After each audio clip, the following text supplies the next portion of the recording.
ஞானானந்தமயம் தேவம் நிர்மலஸ்படிகாகிருதியும் ஆதாரம் சர்வ வித்யானாம் ஹயக்ரீவம் உபாஸ்மகே. நெக்ஸ்ட் ஜென் யூடியூப் சேனல் நேயர்களுக்கு அஸ்ட்ரோ கேஎஸ் ஐயங்காரின் பணிவான நமஸ்காரங்கள். மாத பலன், பராபவ வருஷம் ஆனி மாத பலன்கள் 15/6/2026 16/7/2026 வரலும் உண்டான காலகட்டம் 32 நாட்கள். இந்த மாதம் பார்த்தோம்னா 32 நாள். சரி, இந்த மாதத்தினுடைய கோல்சாரம் என்ன, இந்த மாதத்தில் மாறக்கூடிய கிரகங்கள் என்ன, இந்த மாதத்தில் வரக்கூடிய விசேஷங்கள் என்ன, அதற்கு பிறகு இந்த மாதத்தில் ஒரு ராசியாக மேஷம் முதல் மீனம் வரை எப்படி இருக்குது அப்படின்றத பார்க்கலாம். முதல்ல இந்த மாதத்தினுடைய கோல்சாரம் அப்படின்னு எடுத்தோம்னா, காலபுருஷ தத்துவத்தின் முதல் ராசியான மேஷ ராசியில் செவ்வாய் இருக்கார். மிதுனத்தில் புதன் ஆட்சி சூரியனோட சேர்ந்து, கடகத்தில் குரு உச்சம் சுக்கிரனோட சேர்ந்து, சிம்மத்தில் கேது, கும்பத்தில் ராகு, சனி மீனத்தில் இருக்கார். இந்த மாதத்தில் வரக்கூடிய மாற்றங்கள், செவ்வாய் மேஷத்திலிருந்து ரிஷபத்திற்கு 19/6/2026 அன்னைக்கு போடுறார். 5/7/2026 அன்னைக்கு சுக்கிரன் கடகத்திலிருந்து சிம்மத்துக்கு வர்றார். இது இந்த மாதத்தினுடைய மாறுதல்கள்.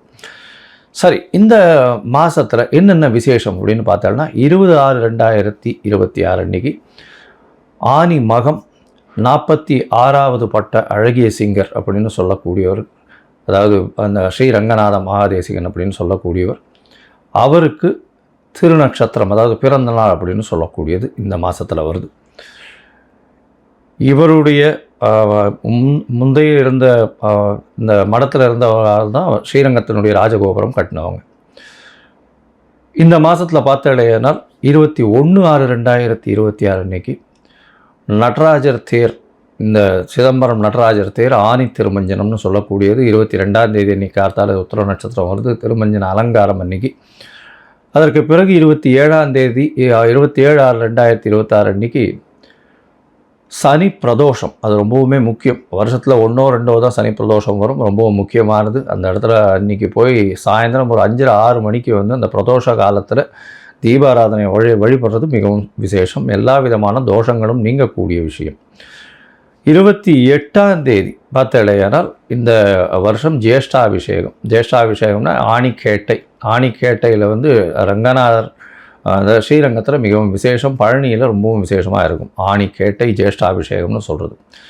29ஆம் தேதி ஆனி மூலம். அதாவது ஆனி மூலம் என்னென்னா பௌர்ணமி நாள். மிகவும் பிரசித்தி பெற்றது. ஆனி மூலத்தில் பார்த்தடையானால் பௌர்ணமின்றதுனால, அதாவது பகலும் இரவும் நல்ல வெளிச்சத்தோடு இருக்கக்கூடிய நாள், ரொம்பவும் ஏற்றமான நாள்.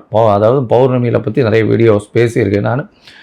மிகவும் ஏற்றமான காலம் பௌர்ணமின்றது. அதுவும் ஆனி பௌர்ணமி ரொம்பவுமே விசேஷம். இந்த மாதத்தில் வரக்கூடிய இன்னும் ஒரு விசேஷ நாள் பார்த்தேன்னா 11/7/2026 பார்த்தேன்னா கூர்ம ஜெயந்தி. அதாவது கூர்மாவதாரம் பெருமாள் எடுத்ததுக்கு அன்றைக்கி உண்டானது கூர்ம ஜெயந்தி 11/7/2026 அன்றைக்கி. சரி, இந்த மாதத்தில் மேஷம் முதல் மீனம் வரை என்னென்ன மாற்றங்கள் வருது அப்படின்றத பார்க்கலாம். அதற்கு முன்னாடி இந்த மாதத்தில் பார்த்தேன்னா உங்களுக்கு அஸ்ட்ராலாஜிக்கல் கன்சல்ட் தேவைப்படுறது அப்படின்னா நீங்கள் என்னுடைய மொபைல் நம்பர் ஸ்க்ராலிங்கில் போயின்னு இருக்கும். உங்களுக்கு வேணும்னா ஃபோன் பண்ணிவிட்டு உங்களுடைய date, time, place of birth அதை கொடுங்க. உங்களுடைய பெயர், தாய் தகப்பனார் பெயரோடு அனுப்புங்க. என்னுடைய கட்டணம் என்னென்னு சொல்கிறேன், அந்த கட்டணத்தை கொடுத்து அப்பாயின்மெண்ட் வாங்கிக்கோங்க. உங்களுடைய ஜாதகத்தை போட்டு சந்தி இருக்கான்னு பார்த்துட்டு அதற்கு பிறகு உங்களுக்கு அப்பாயின்மெண்ட்டை கொடுத்து உங்களோட டிஸ்கஷன் வச்சுக்கிறேன். ஏன்னா மோஸ்ட் ஆஃப் த பீப்புள் பார்த்தீங்கன்னா 45-50 வயசு ஆகிறது. அவளுக்கு இந்த சந்தி இருக்கிறதுனால சில பேர் 2ஆம் பாதம் 3ஆம் பாதம் அதெல்லாம் மாறி போனதுனால ராசிகளே மாறிடுறது. அதாவது ரிஷபம், மிதுனம், மிருகசீரிஷம் 2, 3 மாறித்தினாலே மாறிடுறது. அதனால் அவங்களுக்கு பாக்கியங்கள் எது, அதாவது சுபர்கள் யார், அசுபர்கள் யார், ஏற்றங்கள் எது கொடுக்கும், எந்த கிரகம் அவளுக்கு பெரிய ஏற்றத்தை கொடுக்கும், தசாபுக்தி எந்த அளவுக்கு விசேஷமாக போகும், இப்போ இருக்கிற கோச்சார நிலை எந்த அளவுக்கு போகும், எது எடுத்தாலும் தடங்கள் வந்துட்டே இருக்குது, எந்த தொட்டாலும் தடங்கள் வந்துட்டே இருக்குது, இதற்கெல்லாம் காரணம் என்ன அப்படின்னு பார்க்கும்போது அந்த சந்தின்றது ரொம்பவுமே முக்கியமானது. அந்த சந்தியை பார்த்து உங்களுடைய ஜாதகத்தை கணித்து அதற்கு பிறகு உங்களோடு பேசும்பொழுது உங்களுக்கு அதனுடைய பிரச்சனைகள் எல்லாம் எந்த அளவுக்கு சரி பண்ண முடியுமோ அதை சரி பண்ணலாம். சரி, இப்போது மேஷம் முதல் மீனம் வரை ஒரு ராசியாக இந்த மாதம், அதாவது ஆனி மாதம் பராபவ வருஷம் எந்த மாதிரியான மாற்றத்தோடு இருக்குது அப்படின்னு பார்க்கலாம். ரிஷபம், கிருத்திகை, ரோகிணி, மிருகசீரிஷம், இந்த 3 நட்சத்திரம் 9 பாதங்களை கொண்ட ராசி. ராசியின் அதிபதினு சொல்லக்கூடியவர் சுக்கிரன். உங்களுடைய ராசிக்கு பார்த்தீங்கன்னா 3ஆம் இடத்துல சுக்கிரன் இந்த மாதம் இருக்கார். அதாவது பராபவ வருஷம் ஆனி மாதம் 15/6 17/7/26 வரலாம் 32 நாட்கள் இருக்கார். இந்த காலகட்டத்தில் பார்த்தீங்கன்னா மாத கிரகம்னு சொல்லக்கூடிய சூரியன், செவ்வாய், புதன் மற்றும் சுக்கிரனுடைய மாற்றங்களை வச்சு தான் பார்ப்போம், பலன்களை சொல்லுவோம். இந்த ரிஷபராசிக்காரர்களுக்கு ராசியின் அதிபதியே 3ஆம் இடத்துல இருக்கார். உச்சம் பெற்ற குருவோடு இருக்கார். நல்ல ஒரு ஏற்றம். அது தவிர பார்த்தோம்னா 3ஆம் இடத்துல இருக்கிறதுனால கலைத்துறையில் இருக்கக்கூடிய எழுத்துப்பணியில் இருக்கவங்களுக்கெல்லாம் நல்ல ஒரு ஏற்றம். அதாவது கதை, கட்டுரை, கவிதை இதெல்லாம் எழுதுகிறவங்களுக்கு பெரிய ஏற்றம் கிடைக்கக்கூடிய காலகட்டமாக அமைய போகிறது. அது தவிர புதிய வேலை கிடைக்கும். ஏன்னா 6ஆம் அதிபதி 6க்கு 10ல் இருக்கிறதுனால புதிய வேலை கிடைக்கக்கூடிய வாய்ப்புகள் நிச்சயமாக இருக்கும். வேலையின் நிமித்தமாக வெளியூர், வெளிமாநிலம், வெளிநாடு செல்லக்கூடிய வாய்ப்புகளும் இந்த காலகட்டத்தில் நிச்சயமாக வரும். உங்களுடைய ராசிக்கு பார்த்தோன்னா ஏற்கனவே குரு பகவானும் சனியும் சனி 11ஆம் இடத்துலையும் குரு 3ஆம் இடத்துலையும் இருக்கிறது விசேஷத்தை கொடுக்கறது. ஏன்னா 3ஆம் இடத்தில் இருக்கக்கூடிய குரு உங்களுக்கு 2 மறைவு ஸ்தானம், அதாவது உங்களுக்கு 8ஆம் இடம் 11ஆம் இடம்னு சொல்லக்கூடிய 2 ஸ்தானத்துக்கு உண்டானவர் 3ஆம் இடத்துல இருக்கிறது. நல்ல ஒரு ஏற்றம் இருக்கும். உங்களுடைய முயற்சிகளும் நல்ல ஒரு ஏற்றத்தில் இருக்கும். ஏன்னா ராசிநாதனே உங்களுக்கு 3ஆம் இடத்துல இருக்கிறதுனால முயற்சிகள் எல்லாமே வெற்றி பெறக்கூடிய வாய்ப்புகள் இந்த காலகட்டத்தில் நிச்சயமாக இருக்கும். அது தவிர பார்த்தீங்கன்னா புது முயற்சிகள் மூலியமாக உங்களுக்கு பண வரவு, ஏன்னா தனக்காரகனே போய் அங்கே நிற்கிறதுனால பண வரவு நிச்சயமாக அதிகமாக இருக்கும். இளைய சகோதரிகள் மூலியமாக நல்ல ஒரு ஏற்றம் கிடைக்கக்கூடிய காலகட்டமாக இருக்கும். உங்களுக்கு புதுசாக வேலையில் ப்ரமோஷன் கிடைக்கக்கூடிய காலகட்டமாகவும் அமைய போகிறது. இந்த மாதம் பார்த்தோம்னா உங்களுடைய ராசிக்கு 12ஆம் இடத்துல இருக்கக்கூடிய செவ்வாய் பகவான் ராசியில் உள்ள வரார். எப்போ அப்படின்னா ராசியில் வரக்கூடியது 19/6/2026 உங்களுடைய ராசிக்கே செவ்வாய் வரார். செவ்வாய் வந்த உடனே பார்த்தோம்னா 12ஆம் அதிபதி உங்களுடைய ராசியில் இருக்கிறதுனால சில செலவுகள் வரக்கூடிய வாய்ப்புகள் உண்டு. செலவுகள் பார்த்தோம்னா அதாவது வெளியூர், வெளிமாநிலம் சென்று வரக்கூடிய வாய்ப்பு. உடல்நிலையில் கொஞ்சம் ஜாகிரதையாக இருக்கிறது ரொம்பவுமே நல்லது. ஏன்னா உடல்நிலையில் பார்த்தலையானால் செவ்வாய் உங்களுடைய ராசியில் உட்காரதுனால சப்தமாதிபதினு சொல்கிறதுனால இன்வெஸ்ட்மெண்ட் பாயிண்டில் கொஞ்சம் அதிகமாக இருக்கணும். உடல்நிலையில் உஷ்ணம் அதிகமாகக்கூடிய வாய்ப்புகள் இந்த காலகட்டத்தில் அதிகமாக இருக்கும். ஏன்னா செவ்வாய் இது பார்த்தோம்னா உஷ்ணம் அதிகமாக இருக்கக்கூடிய வாய்ப்புகள் உண்டு. அது தவிர எதிர்பாலினத்தோர் மூலியமாக நன்மைகள் ஏற்படக்கூடிய வாய்ப்புகள் நிச்சயமாக உண்டு.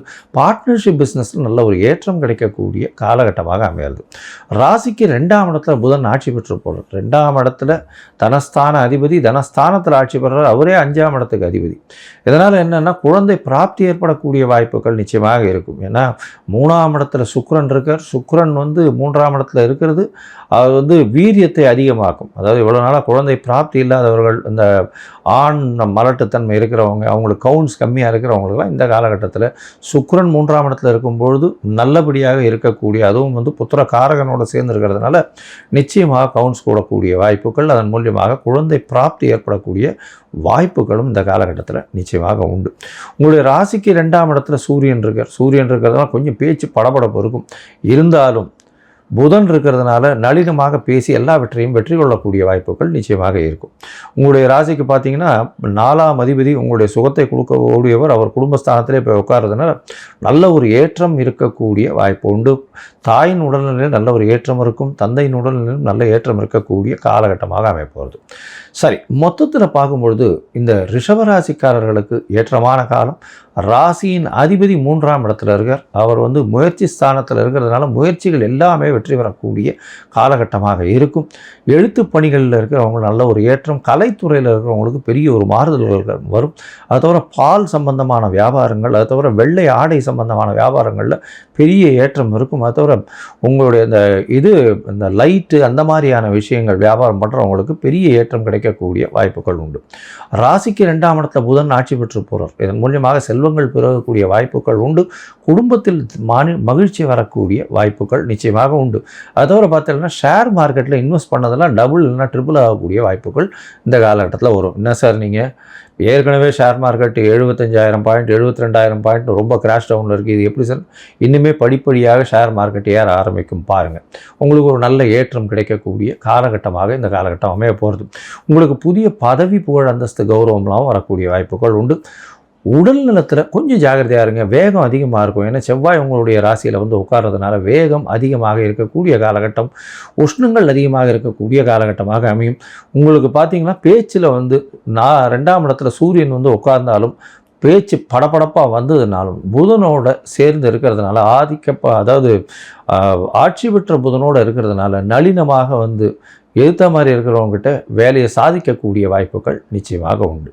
இந்த காலகட்டத்தில் புதிய முயற்சிகள் சில நாட்கள் வேண்டாம்னு சொல்கிறோம். அந்த புதிய முயற்சிகள் வேண்டாம்னு சொல்கிற நாட்கள் வந்து சந்திராஷ்டம நாட்கள். இந்த சந்திராஷ்டம நாட்கள் என்ன இன்றைக்கி வருது அப்படின்னு பார்த்தோம்னா 29/6/2026 1/7/2026 வரலும் உண்டான நாட்கள்.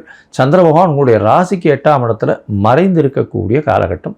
புதிய முயற்சி வேண்டாம், வெளியூர் வெளிமாநில பிரயாணம் வேண்டாம். ஒரு வேளை நீங்கள் பண்ண வேண்டி இருந்ததே ஆனால் சந்திரனுக்கு உண்டான எளிய பரிகாரம் அருகில் இருக்கக்கூடிய கோசாலைக்கு போங்க. உங்களால் முடிஞ்சதுன்னா ஒரு கட்டு அகத்திக்கீரை வாங்கி கோசாலையில் பசுவுக்கு கொடுங்க. உங்களுடைய சந்திராஷ்டமத்தின் தாக்கம் நிச்சயமாக குறையும். சரி, இந்த மாதம் வந்து உங்களுடைய தசாபுக்தி அந்தரம் சூக்ஷ்மம் அந்த அளவுக்கு விசேஷம் இல்லை அப்படின்னா வெள்ளிக்கிழமை அன்னைக்கு பெருமாள் தாயார் போய் சேவிச்சுட்டு தாயாருக்கு ஒரு நெய் விளக்கு போட்டுவாங்க. உங்களுக்கு வருகின்ற வரப்போகிற எல்லா பிரச்சனைகளுக்கும் ஒரு பெரிய மாற்றம் நிச்சயமாக காத்திருக்கிறது.